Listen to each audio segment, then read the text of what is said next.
Hello everyone, welcome back to another LEGO Fet review.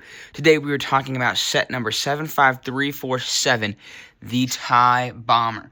This has 625 pieces, 4-ish minifigures. We're going to say 3.5 because I don't know if I really count that Gonk Droid. Even though it's on the front, come on, it's not a minifigure. But this set will cost you $65 on retail price here in the US. That's a bit of money. We'll see if it's worth it here or not once we get into the review. But very solid looking. I like the box art for this. It's a 40-year anniversary, Return of the Jedi. I don't remember this in Return of the Jedi. Maybe I'm dumb and need to rewatch the movies, but I just don't remember it. But here's what the back of that box will look like. You got all your minifigures kind of just hanging around. Shows a little carrying tray thing. The TIE Bomber and its beauty. Got some things right here, and then shows you what he looks like in there. And yeah, that's the back of the box. Let's get on with the set. Here is the TIE Bomber all said and done. And this is a really good looking Lego ship. Here are the figures. We'll talk about the ship and the side build in a second. We're going to get on with the figures like we always do. So let's get into that.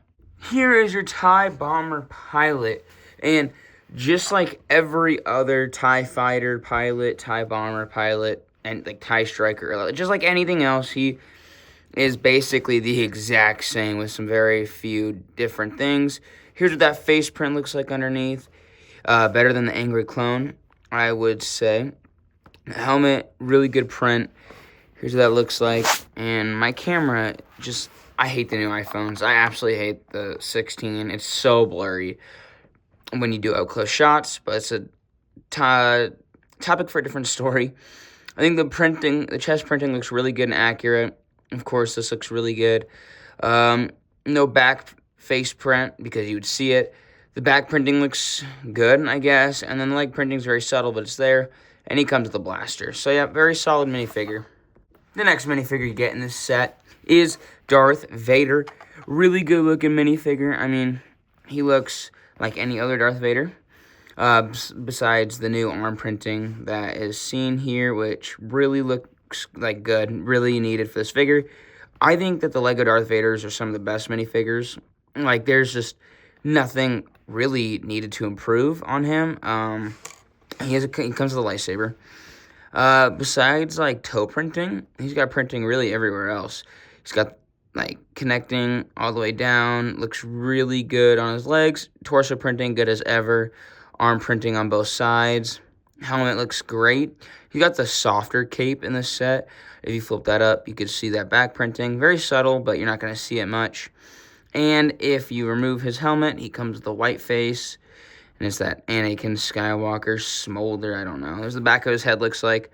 So really solid looking minifigure, and I'm glad that we got him in this set. Also, if it sounds like I'm slurring my words, I just got my braces retightened, and so it's hard to speak because my teeth are very sore. The next minifigure you get in this set is Vice Admiral Sloan? Like, I don't know how you say that. But she is in this set, which is, I mean, nice for Lego. I don't think we've ever seen this minifigure before. I don't think I've ever even seen this minifigure or this person in any Star Wars media. So I don't really know who this is, but, standard officer, torso printing, no leg printing. Very good face printing, I'd say. I mean, good facial expressions. The hairpiece looks nice. No facial expression on the back. And then the back printing is kind of meh.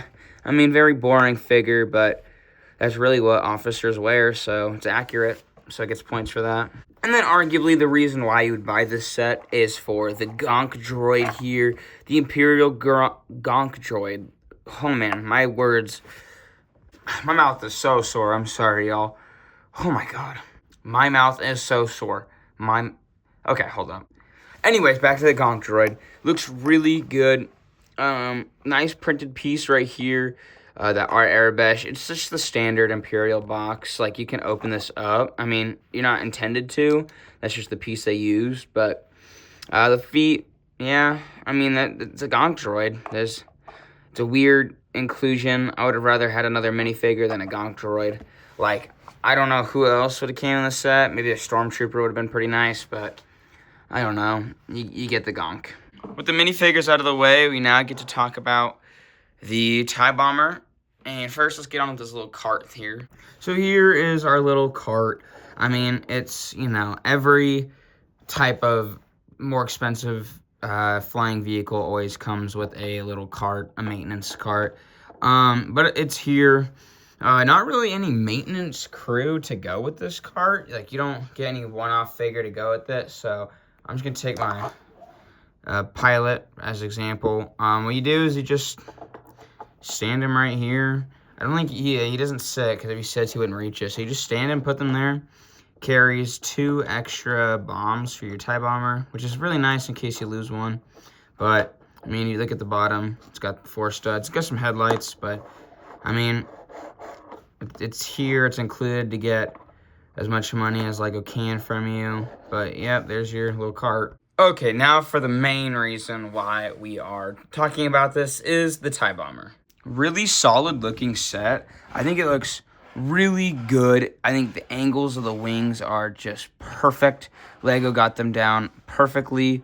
The design for the whole thing is really smooth and just really well built. Like, even the back engines right here, I think look so good. So props to LEGO for a very nice design for a TIE Bomber. Not much of an interior to this set. The only interior you can access the set with is right here. You don't pull the door off or anything. You lift it up like so. Very smooth design. Really glad that LEGO did it this way. I think it looks really good. But yet, very crammed up in there. You got these 2 little control panel pieces, and that's kind of it for steering your thing. Like, there's no sticker on the inside of that. There's not much for your guy to control it, so it must be easy to learn. There's no studs in here either, so all you got to do, take your TIE Fighter pilot or TIE Bomber pilot, just move his hands up like this, and then you just slide him in like so until he reaches the back. And he's kind of in there pretty loosely, but he'll stay in there. But then you just drop that down, and you are ready to take off. As you can see right here, you got 2 flick fire missiles, or not flick fire, oh my goodness, 2 stud shooters, the newer style, which looks really good. You got like this roller skate piece here for extra detail. I'm not quite sure what this is right here. I know it's accurate to the set, and it was on the 2003 model, it had like a giant cannon you can shoot out of, but not on this one. This is a printed piece, by the way, so this is not a giant sticker. Really glad that they made this printed. The main function of this set has to do with these 4 flick fire missiles right here. These are your bombs. All you gotta do to deploy them is press down on them like so, and one of them's gone. Here, let me just... Yeah, just like that. So the idea would be is that you're playing along with your TIE Fighter or TIE Bomber, and when because you can see there's the missiles underneath, when you're hovering over what you need to destroy, you just drop the bombs. It's really hard to do with one hand. Just like that, and there are 2 more in there that just do not want to come out. There we go, and boom, and you fly off into the distance. Definitely not the easiest way to drop off the bombs. I wish that this was like all tiled off, so it was a nice smooth design, and what you gotta do is just click down on the tile and they all came out at once. But they did not think of that. But it's super easy to reload. All you gotta do is put them in there like this. All 4 of them. Let me do that off camera. And that's what it looks like at the bottom with all 4 of them loaded in. They aren't gonna come out, so you can they're in there pretty good, so you can shake it around and those bombs are not going anywhere. Meanwhile, at the bottom, though, you have, like, this really weird design. I'm not sure what this is. I think it's, like, a tracking device thing, like pick up ships on your scanner. I know it's accurate to the TIE Bomber, which is good for LEGO. Just really weird thing going on. I'm not sure what it is, but, yeah, that's your TIE Bomber. Well, for $65, would I say this set is worth it? I would have to say, no, it is not. I think that this is an amazing set. But I would say pick this up for $50. They should have made this $50, especially with these minifigure inclusions. The only exclusive minifigure of this entire set is technically the Gonk Droid and your officer here. But that's, I mean, they're not figures that anybody's really dying to pick up anytime soon. So, but the design is amazing. I think we should have had a Stormtrooper for $65. We should have had at least 4 real minifigures. Gonk Droid does not count.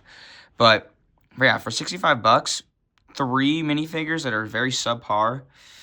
I don't know, man. But if I had to rate this on a scale of 1 through 10, I would give it an 8 out of 10. I really love the design of this TIE Bomber. I think it looks amazing, and LEGO did a great job designing it. I just think that we got cheated out a bit on the minifigures for that $60 price tag. And I also think that the TIE Bomber is definitely a bit of a small set for $65. This is Obi-Wan's Jedi Starfighter. In comparison to the TIE Bomber, this was a $35 set, so $30 cheaper. It came with the same amount of minifigures. No, it came with 1 minifigure less than this set, but it came with some very exclusive minifigures, which are amazing. And that is the size comparison. So, as you can see, we really are kind of getting cheated out on some things here. But that is going to bring us to the end of our video. Thank you so much for watching. Make sure you subscribe and hit that like button. It helps the algorithm out, and it helps me get more views, which is what I need right now because I'm growing. We need to hit that 500 subscriber mark before the end of, let's say the end of March. No, the end of February. That'd be great. But anyways, guys, see you all later, and peace out.